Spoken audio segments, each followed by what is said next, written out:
La Villa de la Santísima Trinidad tiene su encanto y su embrujo. Los citadinos se enorgullecen de su patrimonio, pero el tiempo, al decir del escritor Carballido Rey, es un centinela insobornable y deteriora mucho los inmuebles.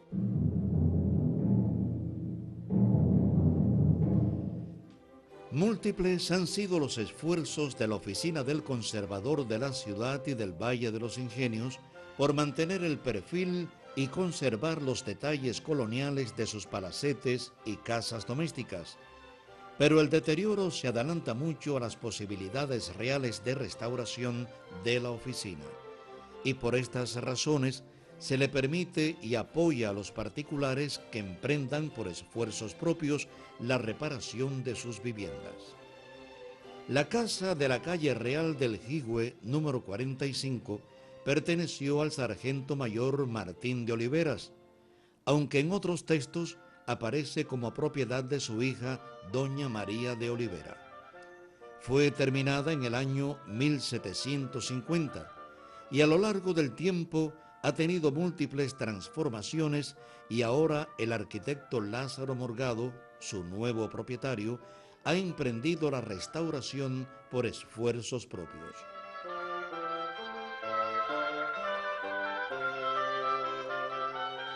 Morgado, como arquitecto, trabajó en la oficina del conservador, lo que le permitió beber en la fuente de la experiencia en la institución y preparar su investigación para emprender poco a poco su trabajo de restauración interior de la vivienda.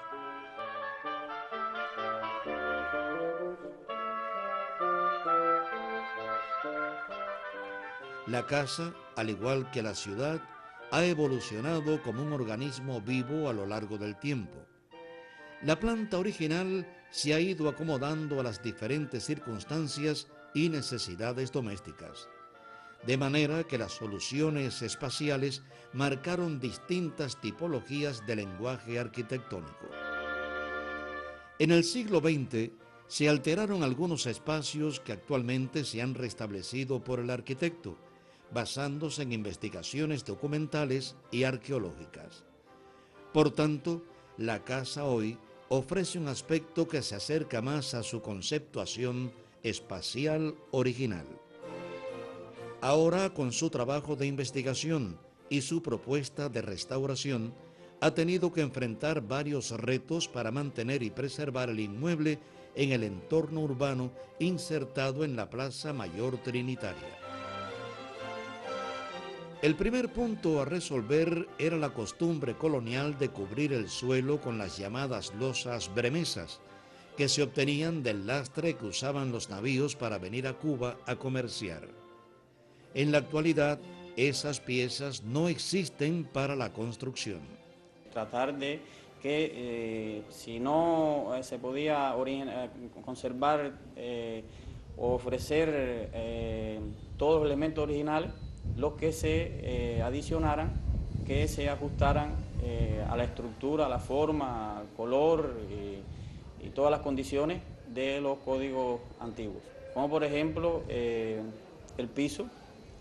El piso hubo que reconstruirlo completamente, el piso original ya se había perdido, el piso que tenía era de cemento, entonces fuimos a una solución muy antigua, era el estuque aquí en Trinidad, y tratamos de imitar la losa que en algún momento debió haber tenido la casa, como la que está en la Plaza Mayor, en las aceras, y que ostentan muchas viviendas antiguas aquí en Trinidad.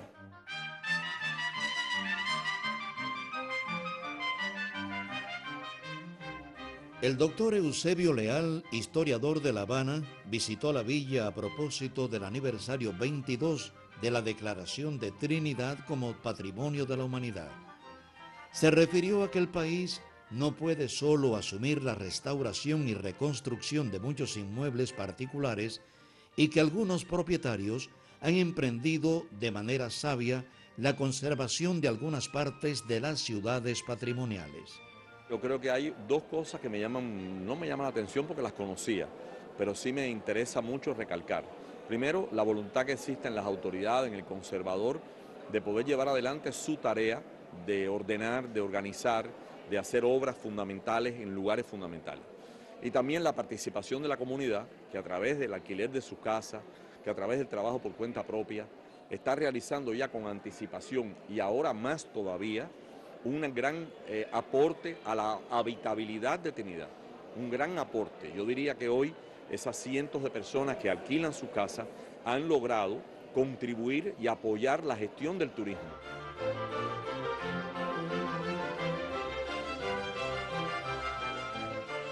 El máster Dusnel Cerquera de la Oficina del Conservador nos explica los pasos a seguir para obtener la licencia constructiva y el apoyo de la oficina a estas personas. Cuando un propietario que está dentro del área priorizada para conservación está interesado en hacer cualquier tipo de acción constructiva en su edificación, debe proceder con una solicitud a planificación física y de hecho contratar a un arquitecto de la comunidad que le hace la propuesta de proyecto de intervención. Con esta propuesta de proyecto pues se presenta a la oficina del conservador, donde el consejo técnico asesor de la oficina pues analiza el proyecto desde el punto de vista de la intervención, desde el punto de vista patrimonial, si es admisible o no dentro del área priorizada para conservación y tiene o no su aprobación. La comisión recibe el proyecto y después de la aprobación se mantiene el apoyo técnico con visitas periódicas de arquitectos que velan porque se cumpla cabalmente la propuesta sin que hayan soluciones facilistas que traicionen la fidelidad de la autorización.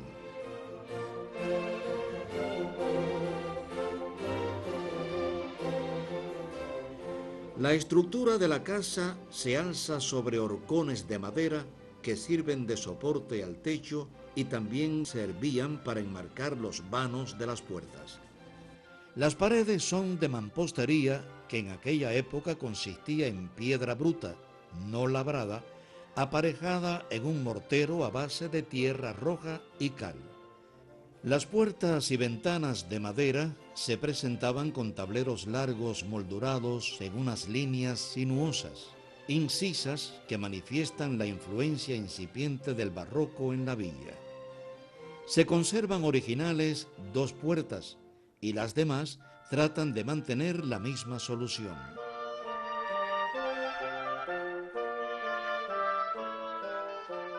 A estilo de los medios puntos de madera radial en forma de abanico y característico de la región central, se han resuelto los vanos superiores de las puertas al patio central.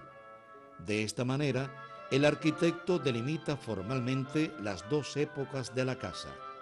La primera, colonial, original, y la segunda, como parte de una profunda remodelación de los años 40 del siglo XX. El cuerpo principal de la casa, la que se fue conformando a partir de mediados del siglo XVIII, como dijimos, ¿no? En la época en que fue fundada la vivienda, es este que tenemos de este lado, que los hemos rematado en esta fachada que da al patio con los medio puntos, que son elementos que, como todos conocemos, pertenecen a aquella época. Esta parte de acá había sido construida en el siglo XX, en estilo ecléctico. Estaba en muy malas condiciones y además quisimos rehacer un poco este espacio de acá que lo permitía, porque no era un elemento representativo de esa época.